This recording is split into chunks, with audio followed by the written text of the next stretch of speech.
વડનગરમાં પ્રાથમિક મંજૂરી સાથે આરોગ્ય સુવિધાઓમાં મોટો વધારો. શહેર ભાજપની રજૂઆતથી સિવિલ હોસ્પિટલને મળશે MRI મશીન.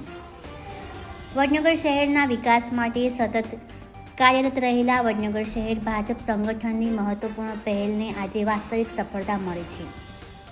વડનગર શહેર ભાજપ પરિવાર દ્વારા 23 જૂન 2025ના રોજ માનનીય ગુજરાતના મુખ્યમંત્રી ભૂપેન્દ્રભાઈ પટેલ, તત્કાલીન આરોગ્ય મંત્રી ઋષિકેશભાઈ પટેલ તથા માનનીય ધારાસભ્ય કિરીટભાઈ પટેલ સમક્ષ સિવિલ હોસ્પિટલ માટે અતિ આવશ્યક MRI મશીનની ફાળવણી અંગે રજૂઆત કરવામાં આવી હતી. આ સમગ્ર પ્રયત્ન પાછળ વડનગર શહેર ભાજપ સંગઠન પ્રમુખ મયંકભાઈ પટેલની નિષ્ઠા, જનહિતના ભાવનો અભિગમ રહેલો છે. તેમની રજૂઆતને હકારાત્મક પ્રતિસાદ મળતા 19 જુલાઈ 2025ના રોજ MRI મશીન ફાળવવા માટે પ્રાથમિક મંજૂરી મળતા વડનગર સહિત વિસ્તારની જનતામાં આનંદની લહેર ફેલાઈ છે. વડનગર જે વિશ્વ નેતૃત્વના પ્રતીક અને ભારતના ગૌરવ આપણા પ્રધાનમંત્રી શ્રી નરેન્દ્રભાઈ મોદીના જન્મસ્થળ તરીકે વિશ્વ પ્રસિદ્ધ છે, તે આરોગ્ય સુવિધાઓના વિસ્તરણની આ પ્રક્રિયા વિકાસ યાત્રામાં એક મોટું અને નોંધપાત્ર પગલું સાબિત થશે.